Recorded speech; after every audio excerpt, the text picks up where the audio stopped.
Hello YouTube. Yes, I'm sitting here in pajama pants. Wanted to share some thoughts before going to bed. I have my son. He's asleep in the other room. It's really nice to have him. I seem to have an audience. I seem to have people paying attention to me, so I'm going to keep this up for a little bit. I want to share some thoughts on something I have become far too familiar with that I know a lot of people is gaining tons of traction amongst men who are going through divorces and custody battles and kind of men in general. And that is MGTOW. Hashtag men go their own way. You don't have to do much more than just type MGTOW into YouTube to find exactly what I'm talking about if you haven't heard of it. Hell, you probably found this video by doing just that. It's the essentially antithesis to feminism. Men who are just fed up with women's bullshit and are just saying, no, we're done with marriage, we're done with all of it, with relationships. And I gotta tell you, I don't want to be, but I am. And I can tell you something else. If you're a woman and you're watching this and you've heard of MGTOW and maybe you're watching this video and you're going, oh my God, my respect for this man just plummeted. I guarantee you, underneath every bitter, jaded MGTOW man is a guy that just wanted to be a good husband, a good father, a good boyfriend, a good whatever. I guarantee you. In 2003, I was in a band here in Washington State, and I was 24 at the time. In fact, I had just started dating my now ex-wife back then when I was playing this group, and this little band called Poland Be Damned. And I'm not going to use actual names here, and I'm not going to share stories that aren't mine, but I will tell you that when I was playing in that band, our drummer was married, and their son was about, I think, 2.5, 3 years old at the time. They had a cute little home, and we had a little side, little garage shed area that we jammed in every Sunday afternoon. It was a good time. Myself and I played bass, and we had a front man and my friend Rob playing drums, and we had a lot of fun. We'd get together usually about 1 or 2 o'clock on a Sunday afternoon, have a drink or 2 or 3, and just jam. A lot of fun. Really talented musicians. Still keep in touch with those guys. We're all still friends. We still play together from time to time. But we were jamming out at Rob's home, and like I say, he had his son and his wife. And we could tell there were tensions. Every so often, Rob would open up about marital strife, and there were times we'd walk around the house. We could tell, things were kind of unsettled, but we also knew that they weren't awful. Rob wasn't out there running around with other women. She wasn't out there running around with other men. They just were going through some hard times, being new parents and whatnot.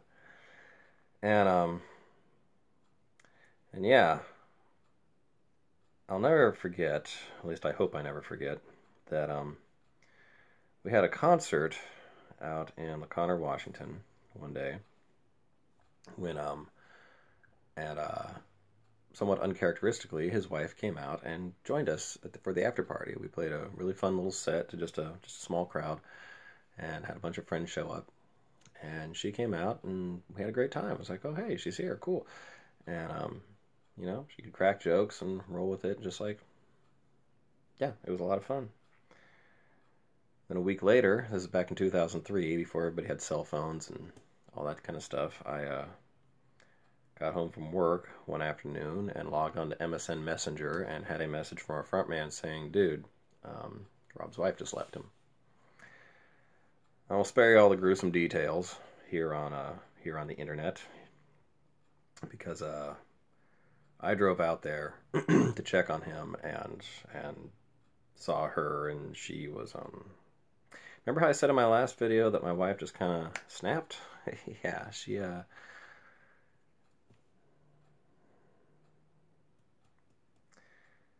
She was in a very strange mental state. And the years that followed, I watched my buddy, um, go through hell. Divorce and the financial reaming and all that. And like I said, I had just started dating the woman who became my wife, who is now the reason I'm putting these videos together. Um, she actually watched their son a few times during all this, and yeah, the years that followed were hard to watch as a friend. Watching him go through that, watching her just disappear and turn into some strange creature.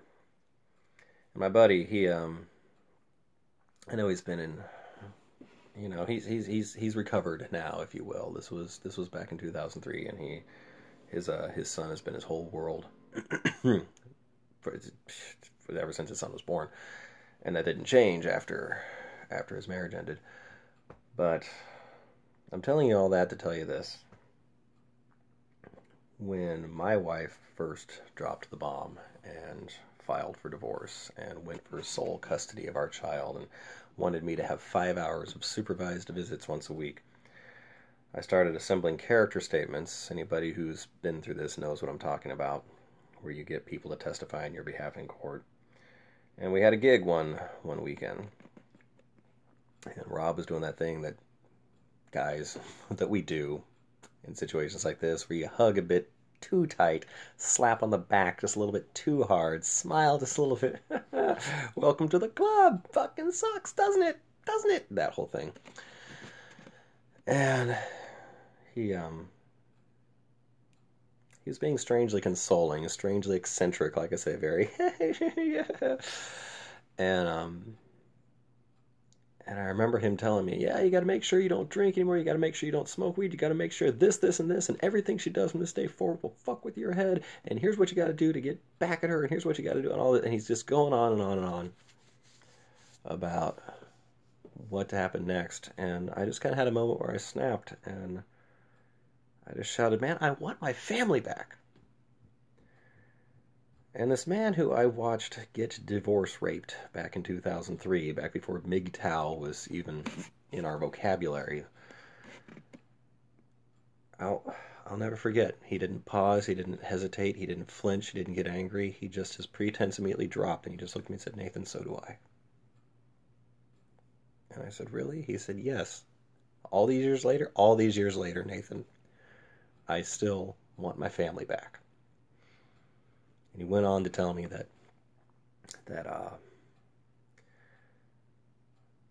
he would have done anything to keep his wife happy, to keep his family, to be the parents. He said, even now, I don't necessarily want to get back together with my wife, but I'd love to at least be a functional family unit for our son's sake. No MGTOW wants to be MGTOW. And you know what? As far as feminism goes, as far as all that stuff goes, I can tell you that guys my age, we grew up with this joke that men can't commit. Men are commitment phobes. And let me tell you something.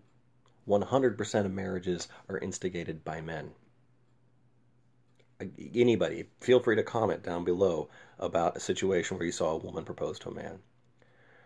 But in my research, 70% of divorces are instigated by women. And it works in their favor. It really works in their favor.